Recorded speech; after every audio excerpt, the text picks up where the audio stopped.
ever feel like it's this responsibility to keep doing this? Because I'm sure at sometimes you want to just throw your hands up and say, I'm done with this. But like, I yeah, don't. is Don't there I like this text you nagging? and tell you I'm done all the time? don't, don't I pick up the phone and say, Chris, I don't have it in me anymore to do this. But I remember when folks used to say about different fields that they were in, whether they were teachers or in the clergy or doctors, that they would say that it was a calling. And I never really understood what that meant, because I didn't identify, because I was, always kind of moving from, place to place when I was living in Washington, D.C. But I do believe that the work that I do, trying to educate the masses, I started my career as an educator in the classroom, and now I feel like I am still that teacher. The classroom has just changed from a physical space to a virtual place. And what I'm trying to teach people and engage them on is like, you have power, right? That your citizenship in this country comes with responsibility, right? It comes with a responsibility to pay attention and to hold people accountable for the decisions that they are making that are going to impact your day-to-day life. And they are banking on your ignorance. They are banking on your confusion and your frustration so that they can continue doing what they're doing because you're so busy trying to survive. So for me, the content creation that I do and the curation that I do across multiple platforms is so that I can interrupt people's busy days, that I can interrupt their lives for just a second to say, wait a minute here, you have power here. And it doesn't feel like this in this moment because the people that are wielding the gavels, that are wielding, the legislation, make you feel like you don't have a voice, but they wouldn't have a job without you. So it is up to people like me who see the value and the virtue of government for and by the people to actually educate the masses, to actually educate them to a way, not to just sway them to my point of view, although I believe that it's right. And I mean like right as in righteous, right? Because I'm fighting for people's rights. But I want you to question, ask why, right? We need to interrogate the why of why things are happening in our government, in our society, in our body politic, the way that they are. And without that interrogation, you have people that will run roughshod over this country and over your liberties.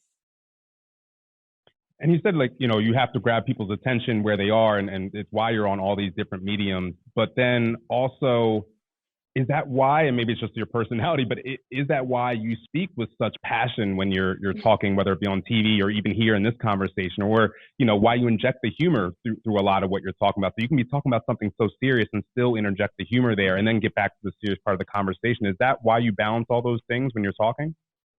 Yeah, I think that, it is by virtue of my personality, because sometimes if I don't laugh, I will just cry and I don't want to spend my days in tears, right? I think that there is an absurdity that we are all witnessing right now in the world, in our lives. I mean, shit, we just sat down and watched a man get slapped on national television, in a venue that we would have never thought that we would see that. And that's worth a conversation, right? But it's also, you have to laugh at the absurdity of the times that we are living in. Otherwise, you're going to go mad.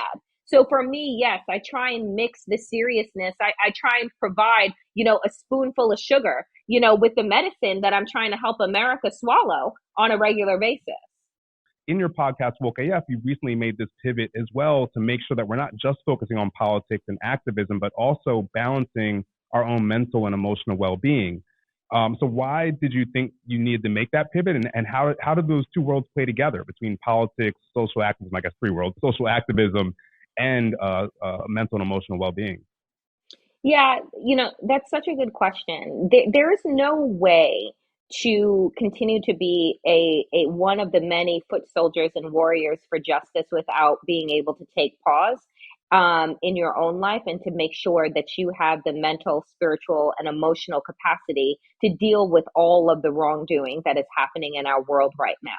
And so, you, as somebody who has a public persona to some extent, it is really important to take that time to figure out what is going to actually bring me peace so that there can be rest. I think that it was Audre Lorde who said that rest is a part of the revolution, right? That it isn't just this idea of go, go, go, give, give, give. My mother constantly says you can't pour from an empty cup. So if you are somebody whose job is emotionally taxing, right? Spiritually taxing, as I think that anybody who is involved in politics, in policy work in these times are, and you are fighting not only for other people, but yourself, right? Like, I'm a queer Black woman in America, child of immigrants, right? Everything. Why do I speak with such passion? Because I'm talking about my own life as well as everyone else's life who is affected by really evil policy decisions that are meant to force us back into the closet, that are meant to make us into second and third class citizens. And so, it is important to make sure to do that kind of check in with yourself on a day-to-day basis to say, like, how am I feeling? What do I need? If I need rest, if I need, some movement just to stretch out, right? To get out the negative energy, to be able to sit with myself. I think that those things are incredibly important. Because none of the people that we revere, right, whether it is a Martin Luther King Jr., a Rosa Parks, a Toni Morrison, a James Baldwin, none of those people just grinded themselves into dust.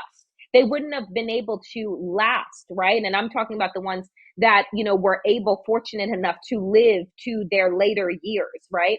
They took time to rest because it's how we're able to continue fighting over decades and decades and decades.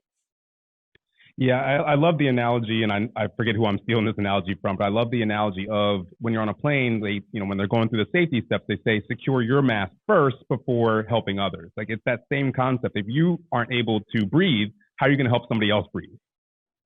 Right.